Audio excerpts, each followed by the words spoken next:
कल क्या होगा उसकी कभी न सोचो। क्या पता वक्त खुद आपकी लकीर बदल दे। इसी के साथ मैं जोइता चाकी आपके सामने कृतिका सुधलेले की एक कविता प्रस्तुत करने जा रही हूँ। काश जिंदगी सचमुच एक किताब होती, पढ़ सकती मैं कि आगे क्या होगा, क्या पाऊंगी मैं और क्या दिल खोएगा, कब थोड़ी खुशी मिलेगी, कब दिल रोएगा। काश जिंदगी सचमुच एक किताब होती, फाड़ सकती मैं लम्हों को जिन्होंने मुझे रुलाया है, जोड़ती कुछ उन पन्नों को जिन्होंने मुझे हंसाया है। हिसाब तो लग पाता कितना खोया और कितना पाया है। काश जिंदगी सचमुच एक किताब होती, वक्त से आंखें चुराकर पीछे चले जाते, टूटे सपनों को फिर अरमानों से सजाती, कुछ पल के लिए मैं भी मुस्कुराती। काश जिंदगी सचमुच एक किताब होती। धन्यवाद। बहुत बहुत बढ़िया, बहुत बढ़िया पेशकश थी। ये आपकी खुद की रचना है? नहीं मैम, ये कृतिका सुधलेले की एक रचना है जो अच्छा, बहुत ही ज्यादा मुझे इंस्पायर करती है, इसीलिए मैंने यहाँ पेश किया। बहुत बहुत खूब। मैं चाहूंगी कि जो भी मेहमान हमारे साथ जुड़ रहे हैं आज, वो कुछ कमेंट्स दें। तो बबली जी, आपसे आपसे शुरुआत करते हैं। जोइता जी, बहुत अच्छी कविता पढ़ी आपने। और मुझे ये बात बहुत अच्छी लगी कि आपने खुद की कविता पहले ना पेश करके किसी और कवि की कविता पढ़ी। ये काफी अच्छी बात है। इससे ये भी पता चलता है कि आप बहुत पढ़ती हैं, केवल लिखती नहीं हैं। तो ये चीज़ बहुत अच्छी लगी। आगे भी आपकी कविताएं सुनने का मौका मिलेगा, ऐसी आशा रखती हूँ। धन्यवाद। जरूर धन्यवाद मैम, बबली। धन्यवाद मैम। धन्यवाद। जोईता जी, आप कुछ और भी पेश करेंगी? आपका टाइम, आपका समय 3 से 5 मिनट है, तो आप एक और कविता प्रस्तुत कर सकती हैं। मैम, माफी चाहूंगी, एक्चुअली मेरी क्लासेस है अभी, तो अच्छा। ऐसे में भी गुरलीन खनूजा जयपुरिया इंस्टीट्यूट से आपको कॉल आया था एक्चुअली, हाँ तो उन्होंने आपको बताया होगा कि क्लासेस है हमारी एक्चुअली। हाँ हाँ, तो तो आप आज आप एक ही कविता पेश करेंगी फिर? हाँ ठीक हाँ मैम। ठीक है, कोई कोई बात नहीं, कोई बात मैम वैसे में भी मैं हिंदी कविताएं पढ़ती हूँ, नहीं। बट मैं इंग्लिश कविताएं लिखती हूँ। बहुत, आई थिंक, मुझे लगता है कि सबका यही है कि हम ज्यादातर, क्योंकि हमको इंग्लिश, क्या कहते हैं, English has become a very common language now. अभी हम हिंदी में पढ़ लेते हैं, पर हिंदी में लिखना बहुत कम लोग करते हैं। तो अरे वाह वाह, गुरलीन जी आ गई हैं। हम चाहेंगे, हेलो गुरलीन, हम चाहेंगे अब आप पेश करें। तो आप आज कौन सी कविता पेश करने जा रही हैं? मैम एक्चुअली फर्स्ट पोयम जो मैंने लिखी थी, that I wrote for myself. तो like I described myself in that poem, so I would like to like recite that poem in front of you. अच्छा, एक एक चीज आपको याद है ना कि ये इंडिया। तो ऐसा है कि कोई समंदर या तालाब नहीं हूँ मैं, कोई समंदर या तालाब नहीं हूँ मैं, हाँ मगर एक कुआं हूँ शायद। अपनी हदों का एहसास है मुझे, मैं जानता हूँ कि मैं फैल नहीं सकता, मगर हर बार जरूरत पड़ने पर मैं कुछ गहरा हो जाता हूँ। बहुत अच्छी लिखी है, बहुत अच्छी रचना है। ऑलमोस्ट ये बोल सकते हैं कि ये मेरी फर्स्ट पोएम थी। बहुत बढ़िया, बहुत बढ़िया। आप कुछ और पेश करेंगी? हाँ जी मैम, जरूर। तो कहा है कि घर गया था उस शाम, घर गया था उस शाम तो दरवाजे से लौट आया, तेरी आरज़ू में यार मैं एक उम्र काट आया। घर गया था उस शाम तो दरवाजे से लौट आया, तेरी आरज़ू में मैं एक उम्र काट आया। तेरा लहजा अपना लिया, तेरा लहजा अपना लिया, तेरी आदतों में जी रहा, इतना किया तेरे इश्क में, तुझे एक फोन ना लगा पाया। बहुत बहुत अच्छी, सरल और बहुत प्यारी कविता है। मुझे ये कहना है आपसे कि आपका राइटिंग स्टाइल बहुत अच्छा लगा मुझे। एंड अब I would like bubbly to comment. Thank you. अरे देविका जी, गुरलीन, एक्चुअली मेरा इंटरनेट कनेक्शन थोड़ा सा अनस्टेबल है, इसलिए बीच बीच में आवाज कट रही थी, सुनाई नहीं दे रही थी ठीक से। बहुत ही प्यारी आवाज है आपकी गुरलीन, जितना भी सुना बहुत अच्छा लगा। एंड अगर इस मीटअप के बाद हम ये कविताएं एक प्लेटफॉर्म पे शेयर कर सकते हैं लिखित रूप में, तो शायद पढ़ने का मौका मिलेगा, जो एक अलग ही लेवल का मजा है। कविता सुनने में अच्छा लगता है लेकिन पढ़ने में और ज्यादा अच्छा लगता है। तो हम ये कर सकते हैं, इसके लिए let us do one thing कि आप लोग सब लोग अपने मैसेज चैट बॉक्स में आप अपना फेसबुक आईडी छोड़ सकते हैं और उसमें कनेक्ट कीजिए एक दूसरे से, क्योंकि ऐसा ही बोलते हैं कि कलाकार जब एक दूसरे कलाकार से मिलता है तभी उसकी कला बढ़ती है आगे। तो आशा करती हूँ कि हम सब फेसबुक पे जुड़े। तो आगे बढ़ने से पहले मैं धन्यवाद देना चाहती हूँ जोईता और गुरलीन का कि आपने अपने क्लास से टाइम लेके आप यहाँ पे आई, तो बहुत बहुत शुक्रिया आपका। मैं एक कविता पेश करने जा रही हूँ जो मैंने खुद नई कविता जो मैंने लिखी थी, परछाई।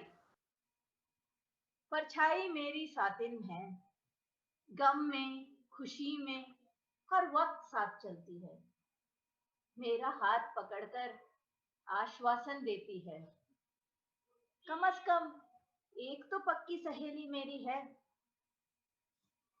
अधूरेपन का सबब नहीं पूछती, हार में भी जीतने की चाह जगाती है,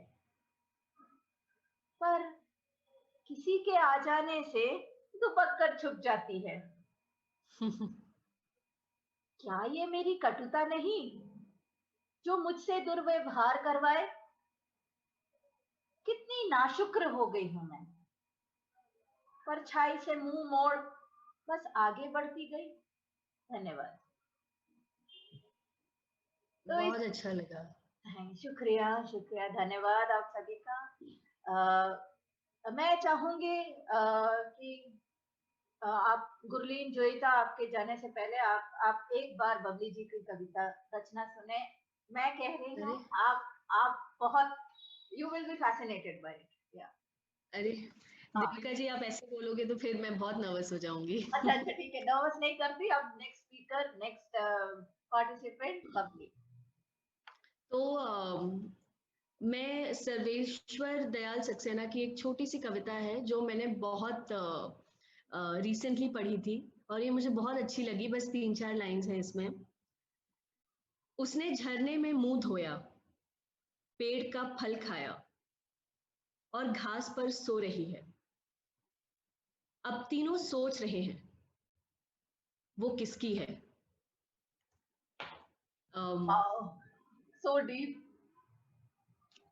तो ये एक छोटी सी मुझे फीमेल सेंट्रिक कविताएं पढ़ना बहुत अच्छा लगता है, लिखना भी थोड़ा बहुत अच्छा लगता है।